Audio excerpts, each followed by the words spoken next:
সত্যি রে তোদের বাড়ি কি ঠান্ডা, সত্যি ঠান্ডা।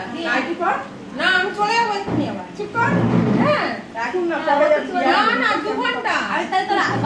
আমি একমাত্র ও দিয়ে ও মুখ ফুটে বললো যে দিদি যাবে, আম সব বাদুড়ে খেয়ে নিচ্ছে।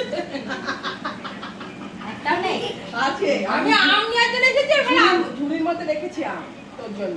বুঝেছো? 1 কেজি মতন আম আছে। 1 কেজি। কখন কত আম পারলাম বলো? আমি এত দূর থেকে আধা আম নিতে, 1 কেজি আম আছে। আম গাছে আগে আসা উচিত। সত্যি তাই, তুই যখন ঝুড়িটা দেখালি তখন কিছু আনতে পারিনি। লোকনাথ জানে না। হ্যাঁ লোকনাথ। এই যে আমরা এই যে আমরা নিয়ে এসেছি। খাস না? হ্যাঁ আমরা দিয়ে ডাল হবে। এনে রঙের ডাল। আর বাবির জন্য একটুখানি কোনো রকম কিছু করে পাঠাবি, ঠিক আছে? কোনো রকম যাবি পরে মনটাই খারাপ হয়ে যাবে। পনির খায়? হ্যাঁ পনিরের তরকারি। তাহলে পনিরের তরকারি পনিরের তরকারি করেছি সবই। তারপরে শনিবার নিয়ে আমি শাড়ি শুধু লুচি। হ্যাঁ হ্যাঁ ওই যে আমরা করে গেল। এই হচ্ছে ইয়ে আম তাহলে কোথায় রয়েছে?